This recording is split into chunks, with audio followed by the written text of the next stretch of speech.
కిషన్ రెడ్డిపై తీవ్ర ఆరోపణలు వస్తున్నాయి. ఒకవైపు కపిల్ సిబల్, మరోవైపు సైబర్ ఎక్స్పర్ట్ సయ్యద్ సుజా తీవ్ర ఆరోపణలు చేస్తున్నారు. ఈ నేపథ్యంలో కిషన్ రెడ్డి స్పందన ఏందో విందాం. సార్ చెప్పండి, మీ మీద తీవ్రమైన ఆరోపణలు వస్తున్నాయి. ఇటు మత కలహాలను రెచ్చగొట్టినట్టు, మరోవైపు ఈవీఎంలు టాంపరింగ్ చేసినట్టు ఆరోపణలు వస్తున్నాయి కదా, దీన్ని ఏ విధంగా చూస్తారు? సైబర్ ఎక్స్పర్ట్ అనేటువంటి వ్యక్తి అమెరికాలో ఉంటూ అమెరికా నుంచి వీడియో కాన్ఫరెన్స్ ద్వారా లండన్లో ప్రెస్ కాన్ఫరెన్స్ పెట్టి కపిల్ సిబల్ నేతృత్వంలో నా మీద తీవ్రమైనటువంటి ఆరోపణలు చేశాడు.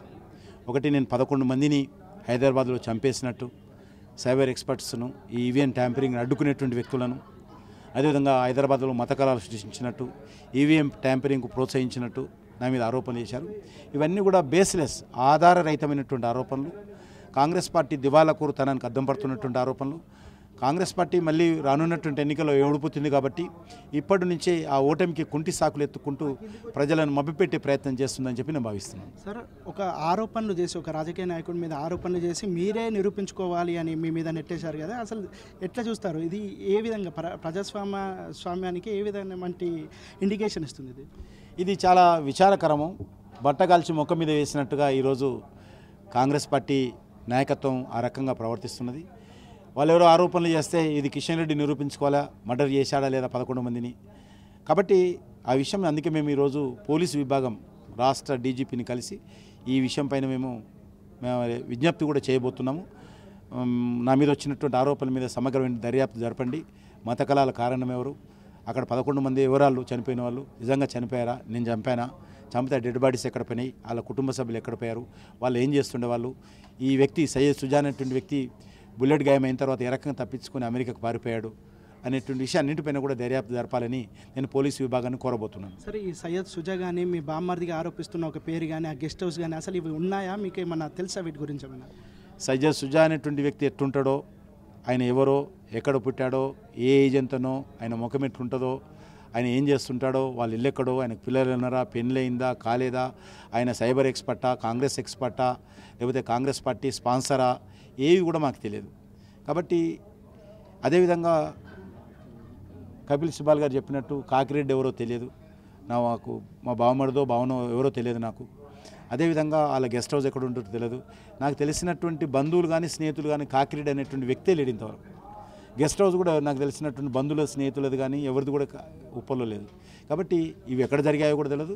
ఇవన్నీ కూడా అభూత కల్పనలు, ఏ రకమైనటువంటి ఆధారం లేకుండా చేసినటువంటి ఆరోపణలు అని చెప్పి నేను భావిస్తున్నాను. సార్, బీజేపీలో ఇంతమంది నేతలు ఉండగా మిమ్మల్ని టార్గెట్ చేయడం ఎందుకు? అంటే కిషన్ రెడ్డి జాతీయ రాజకీయాల వైపు వెళ్తున్నాడు, ఒకవేళ ఎంపీగా గెలిస్తే కేంద్ర మంత్రిత్వ పదవి కూడా వస్తుంది అనే కొన్ని వస్తున్నాయి గ్యాసిప్స్.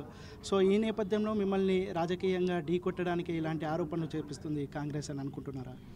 ఏదైనా కావాలని చేస్తున్నారు కాబట్టి ఇది ఒక మంచి సాంప్రదాయం అయితే కాదు.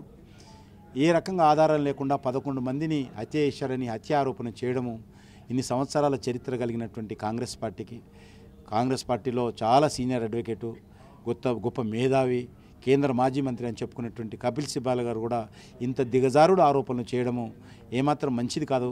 నేను చాలా బాధపడతా ఉన్నానని చెప్పి భావిస్తున్నాను. అంటే ఇవి కేవలం కిషన్ రెడ్డిని టార్గెట్ చేస్తున్నట్టు అనిపిస్తుందా, లేకపోతే తెలంగాణలో బీజేపీని వైట్ వాష్ చేసేందుకు ఏదైనా కాంగ్రెస్ కుట్ర పన్నుతుంది అన్నట్టు మీకు ఏమైనా అనిపిస్తుందా సార్? ఈ రకంగా ఆరోపణలు చేసినట్లయితే, తప్పుడు ఆరోపణలు చేసినట్లయితే బీజేపీ ఎక్కడ కూడా కనుమరు కాదు.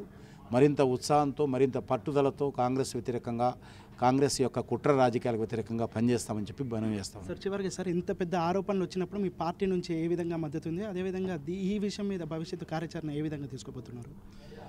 ఈ విషయం మీద మేము ఇప్పటివరకు కాంగ్రెస్ మా పార్టీకి సంబంధించినటువంటి నాయకులందరం కూడా డీజీపీని కలవబోతున్నాము. మా పార్టీ లీగల్ డిపార్ట్మెంట్ కూర్చొని భవిష్యత్తు ఏ రకంగా చేయాలో ఆలోచిస్తాం.